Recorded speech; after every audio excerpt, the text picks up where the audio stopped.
saya bagi tahu kata kalau saudara pergi pada pekerjaan moden sedang melalui zaman penurunan yang sangat teruk. Sebab tu gig ekonomi berkembang. Dan gig ekonomi pun tak akan berkembang lama kerana gig di ekonomi dianggap sebagai alternatif. Alternatif bagi macam ni tuan-tuan. Satu kajian psikologi mengatakan bahawa sektor korporat akan mengalami beban dan tidak akan diminati oleh generasi akan datang apabila ada perkataan multitasking. Di mana kajian psikologi telah menemukan banyak orang mengalami gangguan ritma pekerjaan dan tekanan emosi serta tekanan prestasi. Kerana apabila mereka bekerja dengan sesuatu organisasi memperkenalkan multitasking. Siapa yang faham multitasking, up faham. Siapa yang tak faham, up tak faham. Syarikat-syarikat korporat telah menghasilkan satu dogma atau doktrin baru.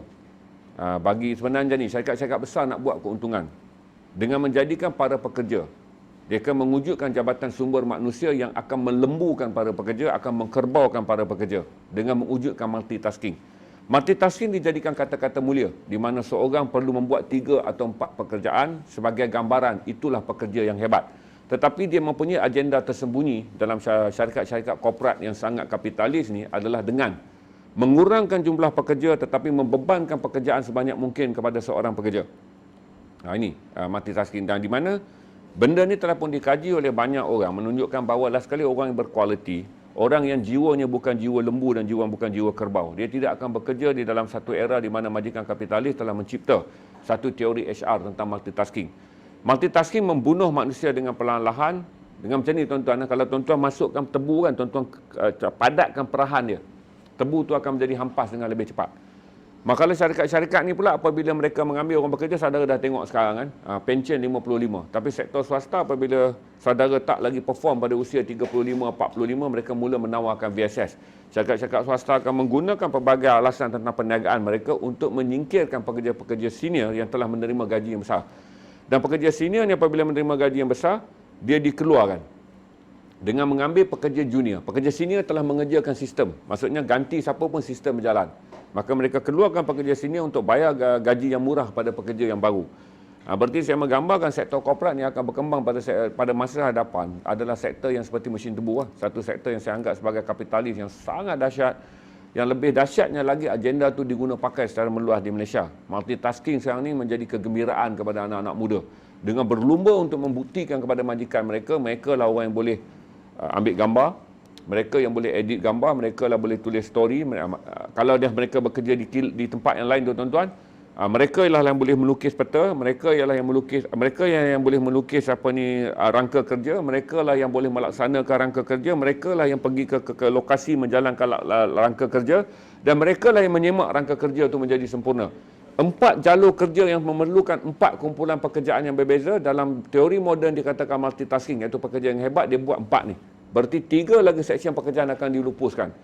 Pelembuan, pengkaldaian dan pengkerbauan ni tak lama lagi akan menjadikan ramai anak-anak muda yang lulus dalam pendidikan cemerlang ni, macam Lokman ni, pendidikan yang cemerlang ni, akan masuk ke dalam institusi yang sebenarnya lebih banyak melembu, mengkerbau dan mengkaldaikan. Ini saya nampak sebab saya duduk 35 tahun tuan-tuan. Saya tengok kenapa VSS dibuat.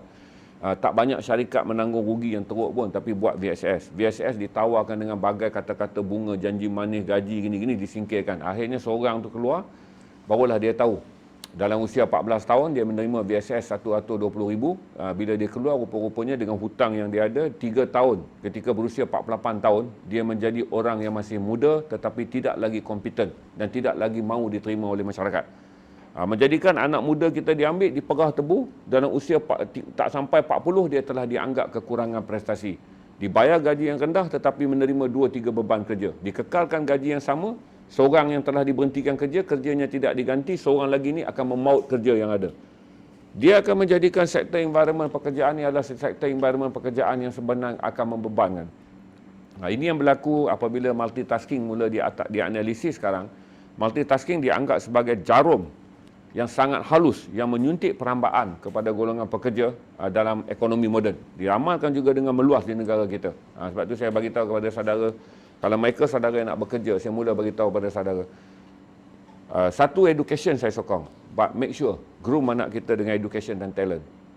Education dan talent. Berarti jangan jadikan bakat anak kita tu sebagai bakat je. bakat anak kita dan ilmunya akan bergabung menjadi pekerjaan pada masa depan. Sebab saya nampak, saya boleh nampak kata yang ke depan ni lah tuan-tuan. Katalah seorang itu menjadi guru tuan-tuan. Dan dia rasa sistem pendidikan ni, dia memilih menjadi guru. Dan dia rasa sistem pendidikan ni tak begitu menarik untuk dia menjadi seorang pensyarah. Digital akan memastikan dia boleh menyediakan kelas yang berbeza. Dipanggil alternative school. Berarti anak-anak akan dihantar ke sekolah biasa yang tuan-tuan hantar ni. Kerana tuan-tuan terpaksa mengikut sistem pendidikan kebangsaan. Tetapi alternative school, apabila saudara rasa sistem pendidikan kebangsaan ni dah tepu, dia boleh menghasilkan orang yang limit pengetahuannya tahap tu. Tapi saudara berada dalam satu level, sistem pendidikan yang berasaskan kepada skill and talent perlu. Berarti kalau orang buka school yang satu minggu hanya 2 kali je dan setiap kali hadir 2 jam, saudara akan sekolahkan anak saudara. Dalam digital, buka Facebook, buka laptop dan dia bersekolah. Sekolah yang diajar oleh guru-guru yang faham bahawa pendidikan yang menserasikan bakat apa semua ni. Berarti saya fikir pada masa depan peluang-peluang pekerjaan dalam era 5G ni akan berkembang dengan baik. Dan lepas tu saya bagi tahu pada saudara, jangan matikan bakat anak anda.